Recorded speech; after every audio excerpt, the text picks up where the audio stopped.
ज़ख्मी हैं, तो हमें इस चीज़ का अफसोस है। This is painful. ये कहीं पे भी हो, इनोसेंट लाइफ्स का जाना, और वो भी एक ऑब्वियसली एक हादसा हुआ है तो किसी ना किसी की तो मिस्टेक है ना। तो उनको वो पहले तो उनको रिकवर होना चाहिए, और जो ज़ख्मी हैं उनको प्रॉपर जो ट्रीटमेंट्स हैं वो मिलनी चाहिए, और उसके बाद इसका ये फाइंड आउट करना चाहिए कि what is the reason behind it. बहुत अफसोसनाक वाक़या है ये। ज़ाहरा चार इंडिया, लेकिन ज़ाहरा है तो इंसान है, और इंसान जहाँ भी रहते हैं जो ऐसा जो भी ट्रेजिडी हो तो वो तो ज़ाहरा अफसोसनाक है। उनकी फैमिली पे क्या बीत रही होगी, तो उनके लिए तो बस यही है कि अल्लाह पाक आसानियाँ करें। इंडिया के साथ हमारे ताल्लुकात तो शुरू से रहे हैं, वो रहे हैं, लेकिन चूँकि एक हमारी नेबर कंट्री है तो ये एक वाक़े से जो है बहुत अफसोस हुआ, एक अफसोसनाक वाक़या था।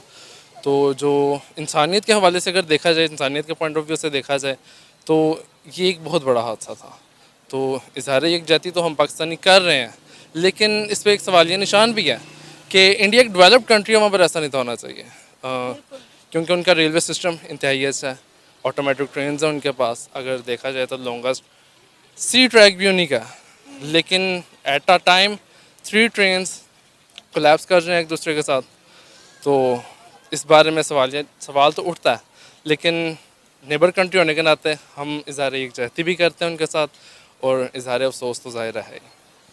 सर यही सवाल उठाया जा रहा है क्योंकि इन्होंने पिछले दिन अनाउंस किया था कि ट्रेन के अंदर एक ऐसा सिस्टम मौजूद है जो अगर आपके पास कुछ फासले से दूसरी ट्रेन आ रही है तो पहली वाली ट्रेन को ऑटोमेटिकली जो है वो ब्रेक लगा दी जाएगी। लेकिन उसके बावजूद भी आई डोंट नो कि सिस्टम जो है काम क्यों नहीं किया और इतना बड़ा हादसा कैसे पेश आ गया। डेफिनेटली बहुत सारी जानें चली गई हैं, बहुत सारे लोगों ने अपनों को, अपने प्यारों को खो दिया है, और यकीनन ये जो हादसा है ये जल्दी भूला भी नहीं जाएगा। नहीं भूला जाएगा, बिल्कुल आप बिल्कुल ठीक कह रही हैं, क्योंकि मोर देन 300 प्लस लाइव्स का जो नुकसान है, और विच मीन्स कि जो हंड्रेड्स ऑफ फैमिलीज जो है इस इंसिडेंट के साथ मुतासिर हुई हैं। तो जाहिर है इस मामले के हवाले से इंडियन रेलवे पर ही एक सवालिया निशान उठता है। अगर हम बात करें इंडियन रेलवे के, तो इनका इंडियन रेलवे जो है वो हर साल अच्छा खासा रेवेन्यू जनरेट करता है और पाकिस्तान के रेलवे सिस्टम से 1000 गुना ज़्यादा बेहतर है। अल्लाह ना करे अगर पाकिस्तान में ऐसा कोई हादसा पेश आता तो सोच में होता कि हमारी जो है रेलवे ट्रैक्स टूटे हुए हैं, हमारी रेलवे लाइन, हमारा पूरा रेलवे सिस्टम खसारे का शिकार है। लेकिन इंडिया का रेलवे का निज़ाम जो पाकिस्तान से 1000 गुना ज़्यादा बेहतर है, वहाँ पर इतना बड़ा हादसा समझ से बालातर है। दैट्स ट्रू, आप बिल्कुल ठीक कह रही हैं। देखें, चूँकि पाकिस्तान और इंडिया एक दूसरे के नेबर्स हैं, हम दोनों का अगर आप बजट की अगर आप बात कर रही हैं, रेवेन्यू की बात कर रही हैं, तो आई थिंक कि जो सिर्फ मुंबई का रेवेन्यू है वो पाकिस्तानी अगर होल ट्रेन सिस्टम के बारे में कंपेयर करें तो हम इसका कंपैरिजन नहीं कर सकते। तो बात वहीं पर आकर ख़त्म होती है कि सवालिया निशान है एक। सर 21वीं सदी का सबसे बड़ा ट्रेन हादसा पेश आया इंडिया में, और नरेंद्र मोदी ने, जो इनके इंडिया के प्राइम मिनिस्टर हैं, ख़ुद उस जगह को जो है विज़िट किया गया है। वो अपनी सुपरविजन में तमाम तहकीकात करवा रहे हैं, तमाम इंक्वायरीज़ करवा रहे हैं कि किस तरह ये वाक़या पेश आया। देखें, एज अ प्राइम मिनिस्टर, वो चूँकि इंडिया के प्राइम मिनिस्टर हैं तो ये उनका राइट है वो कंपनी करें उन लोगों को, उन फैमिलीज़ को जो मुतासिर हुई हैं। जैसा कि देखा जा रहा है कि 21वीं सदी का सबसे बड़ा हादसा, तो जाहिर है जिस कंट्री में हुआ तो प्रेसिडेंट को सुपरवाइज़ करना ये एक अच्छी बात है। इस वक्त पूरी दुनिया इंडिया से इज़हार अफसोस कर रही है और कह रही है कि वो इस अफसोसनाक वाक़े में, इस अफसोसनाक हादसे में, अफसोस की घड़ी में, दुख की घड़ी में इस वक्त इंडिया के साथ खड़े हैं। As a neighbour country Pakistan को क्या करना चाहिए इस वक्त इंडिया के लिए? क्योंकि पाकिस्तान के जो ट्रेड्स के अगर ताल्लुकात देखें तो वो तो इंडिया के साथ बिल्कुल अच्छी नहीं है, लेकिन अगर इंसानियत के नाते देखें तो हमें एक नेबर कंट्री होते हुए उनको कुछ ना कुछ उनके साथ फेवर करनी चाहिए। सर पूरी दुनिया इस वक्त इंडिया से इज़हार अफसोस कर रही है और इंडिया के साथ दुख की घड़ी में वो खड़े हैं, क्या कहेंगे?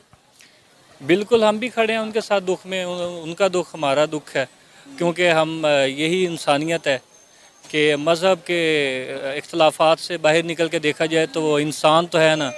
हमें इन नफ़रतों को मिटा के एक दूसरे को इंसानियत का दर्स देना चाहिए, भाईचारे का दर्स देना चाहिए। देखें, वो ठीक है कि हम उनको एज ए एनिमी ट्रीट करते हैं, वो हैं भी हमारे एनिमी, लेकिन इनोसेंट लाइव्स जो होती हैं ना, वो किसी भी जगह पे अगर इस तरह से ज़ाया हों या हादसा हो और इतना बड़ा वो भी, तो ये पेनफुल होता है कहीं के लिए भी। हमने हमने बहुत सपोर्ट किया इंडिया को जब उनका कोविड में as compared to the Pakistan बहुत ज़्यादा इम्पैक्ट था। तो उस वक्त भी हम अफसोस कर रहे थे और हमारी तरफ से कंडोलेंस कह लीजिए, हमारी तरफ से अफसोस कह लीजिए कि उनको जाना चाहिए पाकिस्तान की तरफ से। कहा जा रहा है कि 21वीं सदी का ये सबसे बड़ा हादसा है, ट्रेन हादसा है। और एक सवाल या निशान है कि इंडिया जो एक डेवलप कंट्री है, हर चीज़ में ग्रो कर रही है, आगे जा रही है, वहाँ पर 21वीं सदी में इतना बड़ा हादसा कैसे पेश आ गया? मैंने आपसे जैसे अर्ज़ किया कि it should be find out कि क्या इसका रीज़न क्या था। किसी ना किसी की तो मिस्टेक है। दूसरा है ये कि इंडिया डेवलप कंट्री है, ऑब्वियसली हम पाकिस्तान के साथ बैड लक ये रही, हम इंगेज रहे अफगान वॉर में और इसमें, तो हम उस स्पीड से पिछले 20 सालों से आगे नहीं बढ़ सके। लेकिन India is not 100% developed country. उनके कुछ सिटीज़ हैं, आईटी में वो बहुत आगे चले गए, सिक्योरिटी आईटी सिक्योरिटी में वो बहुत आगे चले गए और कुछ चीज़ों में बहुत आगे चले गए। लेकिन ओवरऑल विलेजेस में जाके देखें, कुछ परसेंटेज बेहतर हो सकती है, लेकिन India is not 100% developed country. Sir, अभी अगर हम बात करें मौजूदा सूरत हाल की, तो इंडिया ने इस साल जो इंडिया का ग्रोथ रेट आया है वो 7.2% है और इसने पूरी दुनिया को चौंका कर रख दिया है। जितनी तेज़ी से उनकी इकॉनमी ग्रो कर रही है, सब हैरान हैं क्योंकि वो दुनिया की 5वीं बड़ी इकॉनमी बनने के बाद तीसरी बनने के करीब है। And you are saying that कि वो एक डेवलपिंग कंट्री नहीं है। देखिए, मैं I am not a economist, ये कोई इकॉनमी का एक्सपर्ट ही आपको बताएगा। मोदी साहब को आदत है थोड़ा सा चीज़ों को घुमा फिरा के।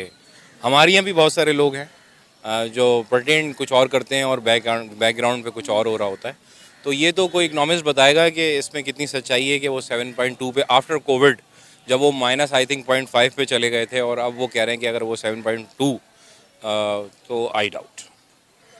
लेकिन ओवरऑल हमसे काफ़ी बेहतर हैं एज़ कम्पेयर, क्योंकि हम इंगेज रहे वॉर्स में, अफगान वॉर और XYZ।